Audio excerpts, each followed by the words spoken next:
Very good morning students. आज हम देखने वाले हैं अपना ओवर हैंगिंग बीम का एक प्रॉब्लम। तो यहाँ पे प्रॉब्लम देखिए, प्रॉब्लम दिया है आपको, a beam is supported and loaded as shown in figure, draw SF and BM diagram and locate the point of contraflexure if any. अगर कुछ पॉइंट ऑफ कॉन्ट्राफ्लेक्चर आता है तो उसको भी हमको लोकेट करना है। तो सबसे पहले सी द डायग्राम। अभी हमको एक ओवर हैंगिंग बीम का डायग्राम दिया है, तो इसको ओवर हैंगिंग क्यों बोलते हैं? क्योंकि सपोर्ट के बाहर भी आपको एक कुछ लोडिंग है। इससे पहले क्या था, जब हमने सिंपली सपोर्टेड बीम देखा था, दोनों एंड पे सपोर्ट रहते थे। फिर हमने कैंटिलीवर देखा, कैंटिलीवर में एक ही एंड पे सपोर्ट रहता था और एक पार्ट पूरा ओवरहैंग रहता था। यहाँ पे क्या है कि सपोर्ट के बाहर आपको कुछ पार्ट ओवरहैंग होता है। तो इसमें सबसे पहले क्या करना है, आपको आर ए और आरबी का वैल्यू निकालना है। तो आर ए और आरबी का वैल्यू कैसे निकालते हैं?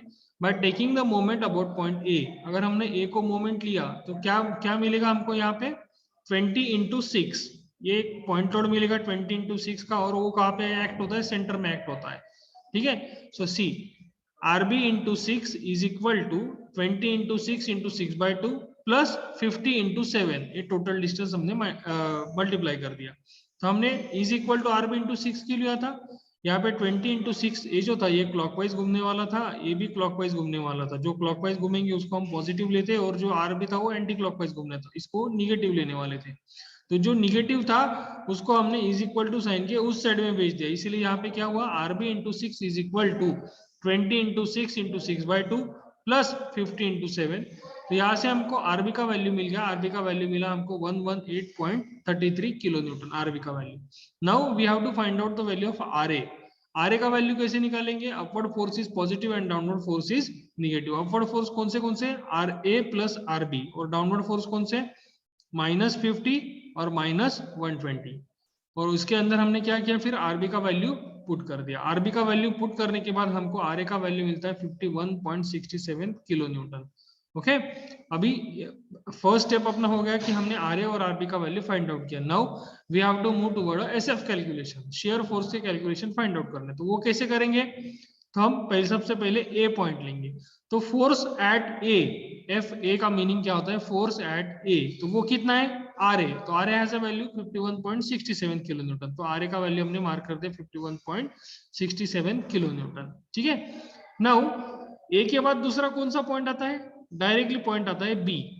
तो हम क्या करते हैं, जो भी एसएफ कैलकुलेशन करते हैं उस जो पॉइंट लेते हैं उसके लेफ्ट साइड और राइट साइड के पॉइंट हम कंसिडर करते। तो बी पॉइंट के लेफ्ट साइड में हमने पहले एक पॉइंट कंसिडर किया, और उस पॉइंट में से एक इमेजिनरी लाइन कंसिडर करते हैं, जिसको बोलते हैं सेक्शन लाइन।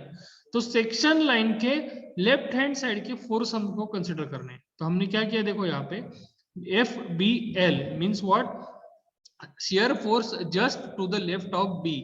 बी के लेफ्ट साइड में शेयर फोर्स कंसिडर करने वाले, तो यहाँ पे एक पॉइंट कंसिडर करते, उस पॉइंट में से सेक्शन लाइन जाएगी, और उस लाइन के सिर्फ लेफ्ट हैंड साइड के फोर्सेस कंसिडर किए तो हमको क्या नजर आता है? आर ए -20 × 6। ओके, सो ये अपवर्ड जा रहा है इसलिए पॉजिटिव, और ये डाउनवर्ड जा रहा है इसलिए निगेटिव। तो उसका वैल्यू मिला -68.33 किलो न्यूटन।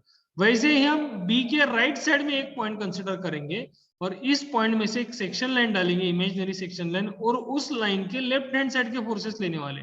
तो इस लाइन के लेफ्ट, बी के राइट साइड में जो लाइन है उसके राइट लेफ्ट हैंड साइड में जब कंसिडर करेंगे तो हमको तीन फोर्सेस नजर आएंगे, 51.67 -20 × 6 प्लस आरबी।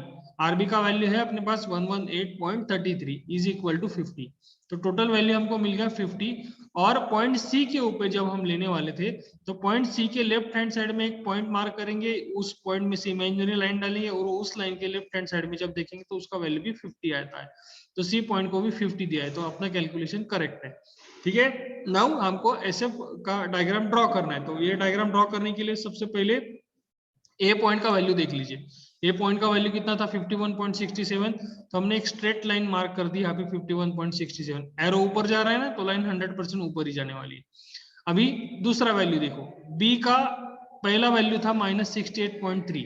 तो बी के नीचे हमने एक वैल्यू मार्क कर दिया, और उसको उस पॉइंट का वैल्यू दिया हमने 68.3, 68.33 ऐसा उसका वैल्यू दिया। तो बी पॉइंट के लिए ही दूसरा वैल्यू था अपना 50।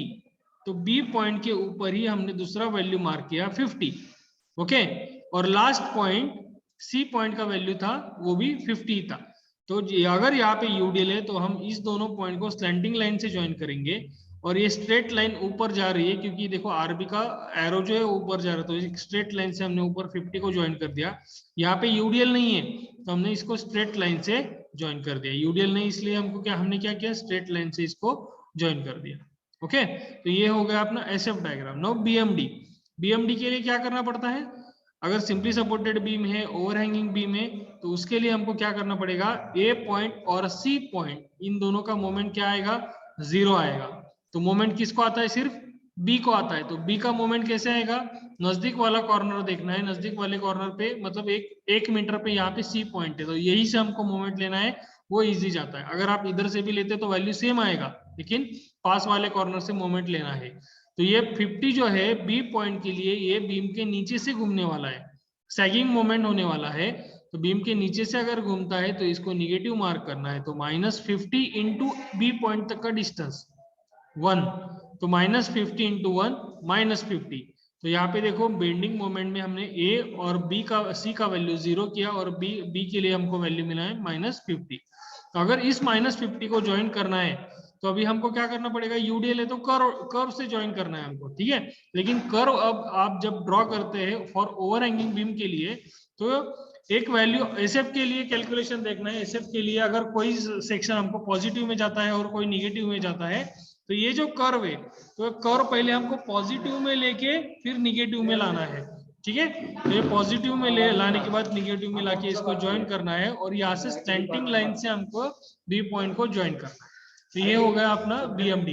अभी हम देखेंगे कि पॉइंट ऑफ कॉन्ट्राफ्लेक्चर इसके अंदर कैसे फाइंड आउट करना है, ठीक है। तो point of contraflexure find out करने के लिए मैं आपको दूसरा स्लाइड बताता हूं। ओके स्टूडेंट्स, नाउ अभी हमको क्या करना है कि point of contraflexure find out करना है। तो वो अभी पॉइंट ऑफ कॉन्ट्राफ्लेक्चर कैसे फाइंड आउट होता है, तो सबसे पहले हमको जहां पे हमारा एसएफडी पॉजिटिव में से निगेटिव में से क्रॉस हुआ था, मैं आपको एक इमेज बताता हूँ अपना पुराना वाला की, जिसमें मैं आपको बताता हूँ कि हमने एक लाइन जो थी वो पॉजिटिव में से निगेटिव में से क्रॉस हुई थी। जहां पे वो क्रॉस होती है तो उसको बोलते हैं जीरो स्ट्रेस पॉइंट। तो सबसे पहले हमको उसका डिस्टेंस फाइंड आउट करना है। तभी आप यहाँ पे देख लीजिए वो डिस्टेंस कैसे फाइंड आउट होता है। जस्ट सेकंड में आपको बताता हूँ उस इमेज को।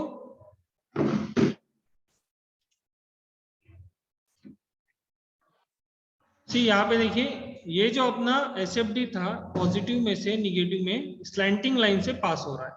तो यहाँ पे पॉजिटिव और निगेटिव, तो ये जो पॉइंट होता है जिसको हमने एक्स डी नाम दिया है और ये जो डिस्टेंस इसका एक्स है, तो इसको बोलते हैं जीरो स्ट्रेस पॉइंट। ओके, तो इस पॉइंट को हमें पहले लोकेट करना पड़ेगा, उस पॉइंट को मोमेंट लेना पड़ेगा, तो उस मोमेंट को बोलेंगे मैक्सिमम बेंडिंग मोमेंट। तो वो भी कैसे फाइंड आउट करते हैं वो भी मैं आपको अभी बताता हूँ। और उसके बाद जहां पे बीएमडी प्लस में से निगेटिव में से क्रॉस होता है, बीएमडी पॉजिटिव में से निगेटिव में क्रॉस होता है, तो इस पॉइंट को बोलते हैं पॉइंट ऑफ कॉन्ट्राफ्लेक्चर। तो इस पॉइंट ऑफ कॉन्ट्राफ्लेक्चर को बोलते हैं कि ब्रेकिंग पॉइंट भी बोलते हैं, जहां पे बीम आपका ब्रेक हो सकता है, तो ये वो पॉइंट है। ओके, तो मैं आपको बताता हूँ कि इस पॉइंट को कैसे लोकेट करेंगे। आप डिस्टेंसेस ध्यान में रखिए। यहाँ पे देखो कि दो ट्राइंगल यहाँ पे नजर आ रहे हैं हमको। एक ट्राइंगल का हाइट है 51.67 और उसका बेस है x। दूसरे ट्राइंगल का बेस दिख रहा है हमको 6 - x और उसका हाइट दिख रहा है हमको 68.33।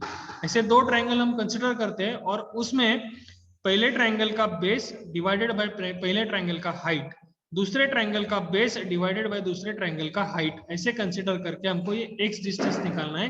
वो मैं आपको बताता हूँ अभी वो डिस्टेंस कैसे निकालना है।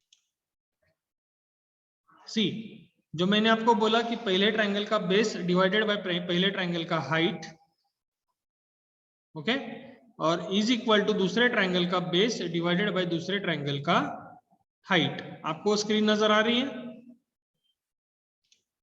स्क्रीन नजर आ रही है आपको? Yes sir. Yes sir. Okay, तो अभी हमने यहाँ पे क्रॉस मल्टीप्लीकेशन किया है। तो क्रॉस मल्टीप्लीकेशन करने के बाद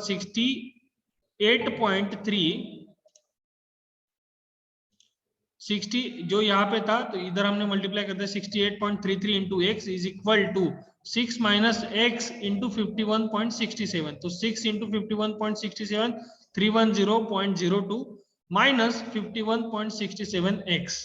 ओके, तो जो x के टर्म है हमने एक साइड में कर दिए, तो 68.33 प्लस 51.67 एक साइड में और 310.02 एक साइड में। तो यहाँ से हमने x का डिस्टेंस निकाला और वो x का डिस्टेंस मिला 2.583।